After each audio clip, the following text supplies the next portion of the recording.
네, 저는 보건복지위에 있는 김희국입니다.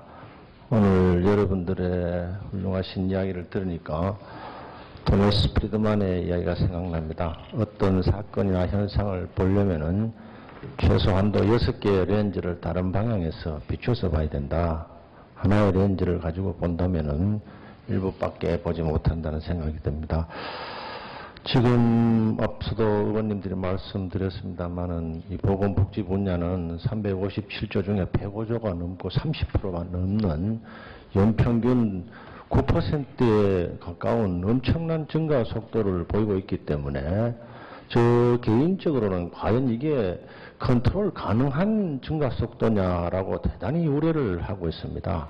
기초연금, 4대 중증질환, 0세에서 2세, 3세에서 5세, 무상 보육, 양육, 교육, 도대체 이 국가 한정된 재원을 가지고 이 복지 분야의 지출 추세를 과연 제어할 수 있을 것인지 심각한 우려를 안고 있습니다. 또 일부 발표자들께서도 지적했다시피 상당한 문제를 내부적으로 안고 있습니다. 그리고 두 번째는 이제 소시 문제인데, 우리 박순애 발표자께서 보금자리 주택 이야기를 하셨는데요. 지금 어떤 정권이든 싼 집을 주겠다는 것은 엄청나게 달콤한 매력이 있는 마약 같은 겁니다. 노무현 정권 때도 임대주택을 2만 원으로 시작해서 100만 채로 늘렸습니다. 이명박 정부는 보금자리 주택을 그린벨트를 풀어가지고 싼 아파트를 공급하겠다고 했다가 결국 수업이 됐습니다. 또 이제 행복주택이 될지 불행대책이 될지 아직 모르겠습니다만은 이걸 유수지라든지 철도 부지에 핵심은 싼 아파트입니다. 그러나 실제로 시장에 싼 아파트는 존재가 불가능합니다. 이 점에 대해서는 계속 지적을 해 주시고요. 둘째로 지금 수자원공사도 부채 탕감을 위해서 부산 일대에 에코시티라고 360만 평의 도시개발 사업에 뛰어들었습니다. 5조 4천억을 퍼붓겠다고 지금 준비를 하고 있는데 제가 봐서는 전혀 수익이 나지 않는 사업입니다. 이 점도 좀 고려를 해 주시고요. 공기업 구조조정하고 적자 문제 때문에 혹시 이나모리 가지오라는 사람을 아십니까? 수년간 엄청난 적자에 시달리는 일본 항공 자하를 3년 만에 흑자로 전환시킨 경영자입니다. 80세가 넘은 할아버지인데요. 이 사람이 시킨 그 방법을 저는 적극적으로 찬성하고, 우리나라에도 혹시 아까 공기업 분야의 경험이 많다고 하니까 이분은 3가지를 했습니다.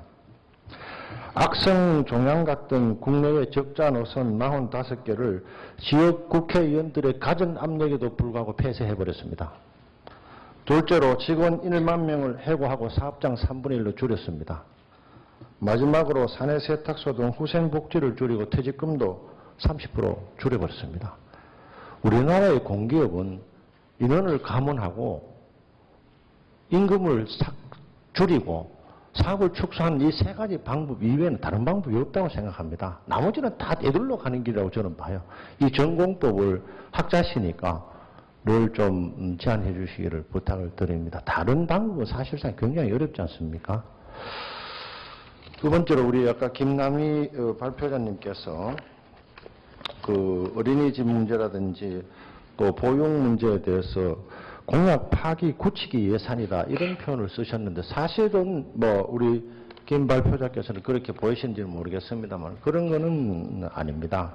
당초에 이제 기초연금도 100% 20만 원 주겠다고 이제 공약을 하고, 또 그 문제에 대해서 여러 가지 이제 사회적 논란이 있어가지고 여러 가지 절차를 거쳐서 이제 70% 가까이, 그러니까 70% 중에 이제 90%하고 10% 나눠서 하고 있기 때문에 그 예산을 확보하는 것도 과연 쉽지 않는 그런 상태에 지금 있고, 또 4대 중증질환에 대한 그 예산도 아까 말씀드린 바와 같이 그 건강보험료 예산이 2007년도에 26조 되는 게 작년에 38조 가까이 올라갔습니다.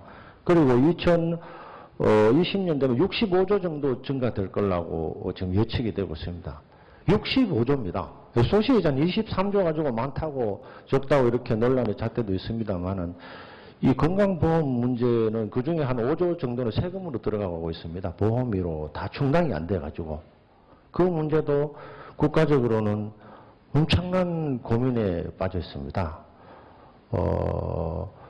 이상과 현실로 따졌을 때 저는 그런 생각이 듭니다. 실천 불가능한 정의를 따를 거냐, 실천 가능한 치욕을 감내할 거냐. 우리 의회로서는 실천 불가능한 정의를 이야기하기가 굉장히 어렵습니다. 언론이나 학자나 또 시민단체나 다른 분들은 그렇게 말씀을 하실 수가 있는데 저희들이 그런 고충이 있다는 게 들고, 마지막으로 가장 고통스러운 게 일자리 창출 문제입니다. 저도 20년 이상 SOC 분야에 종사하면서 일자리 창출을 하려고 엄청 노력을 했는데 지금 11조 8천억 정도 반영이 되어 있는데 솔직히 일자리 창출이 얼마나 될지 저도 전혀 감이 잡히지를 않습니다. 혹시 발표자 중에 지금 내년도 예산으로서 11조 8천억의 일자리 창출이 예산이 잡혀 있는데 어느 정도 일자리가 나올 건지 솔직히 좀 판단되는 분이 있으시면은, 아니면 이 분야에 대해서 연구조사를 한 분 있으면 말씀을 좀 해 주십시오. 이 예산을 어떻게 하면은 진짜 일자리 창출이 될 건지. 일자리 창출 분야에 대해서 조사나 또 연구를 하신 분이 있으면 좀 조언을 부탁드립니다. 이 예산 11조 8천억 가지고 제대로 일자리가 정부가 예상하는 대로 창출될 건지 아니면 안 될 건지, 안 된다면 무엇 때문에 안 되는지, 어떤 쪽으로 예산을 쓰는 게 일자리 창출이 도움이 되는지 좀 조언을 해 주실 수 있으면 부탁드리겠습니다.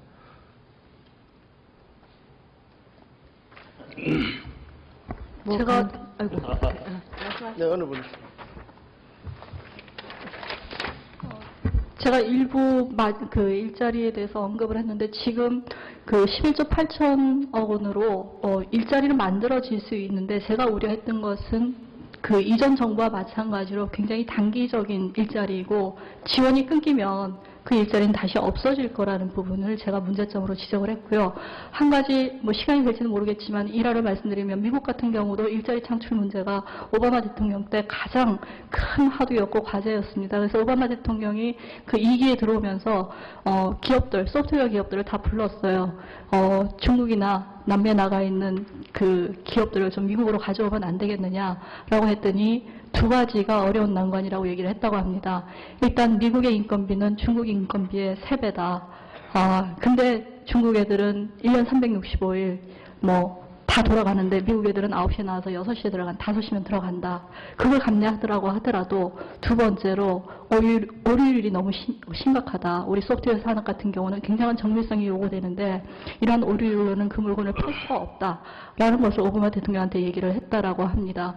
근데 그런 미국 상황보다는 우리나라 상황은 훨씬 더 나은 상황이라고 생각이 되거든요. 저희는 스킬도 굉장히 높은 편이고, 그 다음에 노동에 대한 노동자들의 강도도 저는 상당히 열정적이라고 생각을 합니다.